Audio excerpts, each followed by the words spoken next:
I was a temporary project director for Bethesda's game development department for a short period of time during the launch of their fourth installment to the Elder Scrolls saga, Oblivion.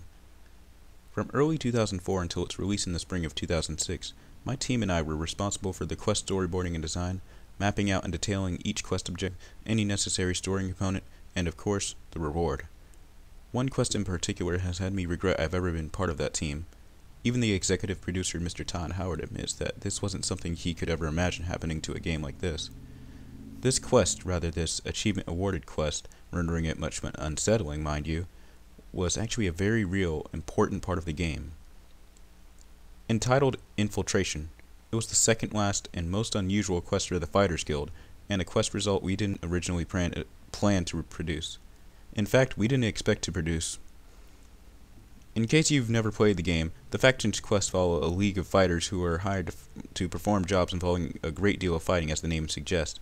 After you've furthered yourself through the guild, you learn about a group called the Blackwood Company, who are stealing members from the guild and are performing jobs almost out of thin air. Here's why things start to get bizarre, though. For the quest, you are told to pose undercover as an interested recruit for the Blackwood Company to learn their secrets. We as a team had already agreed that this is how we wanted the quest to begin, but it's been a reoccurring nightmare for us from what follows. Once you become a member, you're tasked with your first assignment of eliminating a few goblins from a town just north of the city of Leyawen.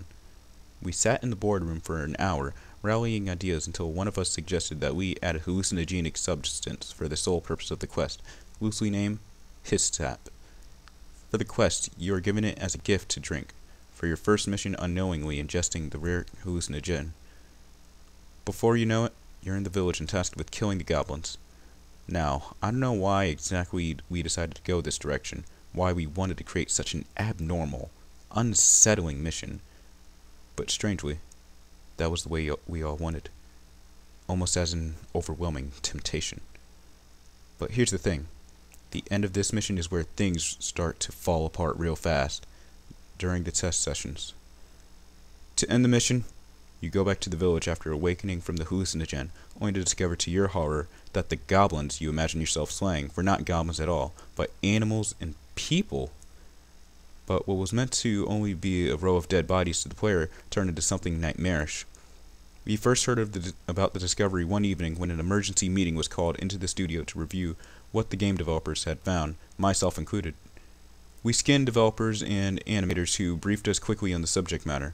Trembling, one of the animators, the one specifically testing the quest, tried to explain what he saw, and what's worse, what he heard.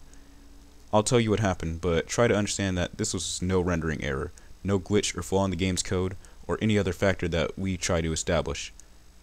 Everything checked out. What I witnessed in there, the studio that day, I will never forget. The animator sat at his station, claiming to have recorded the incident to recall his work in case of accidental deletion. He maneuvered the video to the exact point of the recording, and once he hit play, the entire room fell silent. At first, it was nothing out of the ordinary. It was exactly how the mission progressed when you visit the village a second time, only this time, the quality seemed to be grainy and unsaturated, like an old movie. As the character walks a bit further towards the settlements, he saw a man standing in between two homes facing the opposite direction. As the character moved closer, the man began to distort. After 20 seconds of footage, the game appears to lag to the point of a still frame of a man with his face still looking forward. The animator assured us that this is exactly what happened to him, and his video did not stall. After about 7 seconds, the frame rate started to pick up again, only this time the man began to turn around.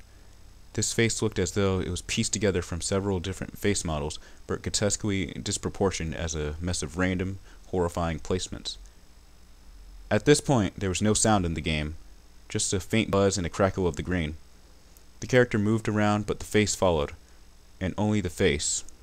The rest of his body, still distorted and now bloody as if to suggest he was a victim, still remained grounded and still. Suddenly, after a minute or so, the character's view shifts hard to the left, and on cue the animator points out something enormously disturbing. Children who were among the dead were suspended in the air, staring blankly in the face of the character, slowly glitching backwards as they remained perfectly still. The character moves closer, and the children keep watching, their legs dangling lifelessly. The bodies, one by one, glitched through the landscape as if they were being swallowed. As each child disappeared through the rocky terrain, the noise began to enhance and transform. Distinctive moans could be heard periodically, but then something happened. The screen flashed white, and then black. Then back to white. But this time, the screen stats were there. The health bar, the compass. It was as if the character was transported to some sort of void room while it began to render random chunks of raw data, and designs littering the void from every direction. The animator couldn't explain why the game had taken him into this place of limbo. 5 or 6 minutes passed in the recording. By this time, many of the other designers had left too, shaken from the experience. But I stayed. Suddenly, a line of dialogue appeared at the bottom of the screen, but it's unreadable. Strange symbols and omitted letters from words completely jammed together. A noise is heard, a man's voice that slurred gibberish. His tone is angry, but sorrowed, but gets louder after every passing second, until it's almost a scream. Then the game starts to lose control. The character starts to spawn all over the map, but everybody is lifeless. The character at this point cannot move. It is forced into a point of view locked in place as the horror flashes over and over again. Howard at this point urges the animator to turn it off, but the video remained on. A point came where the sound stopped. The game ceased to randomly spawn the character. It stopped exactly where it had started, a grainy, unsaturated view of the village. Only this time, the man with the face stitched and pieced together like a rag doll was not there. Abruptly, the man rose from the ground inches away from the character, eyes as black as night and his mouth wide open. He started to speak. "You did this." Over and over. His speech turning to shouts, and his shouts to screams, repeating without the movement of his mouth, "You did this! You did this!" The video stopped. The room was quiet. The air was thick. The animators did all they could to fix the problem, but the children still float lifeless as if the game was broken beyond repair because of what was experienced that evening. No one ever spoke of it again, and the evidence and its contents destroyed. A month later, I left Bethesda.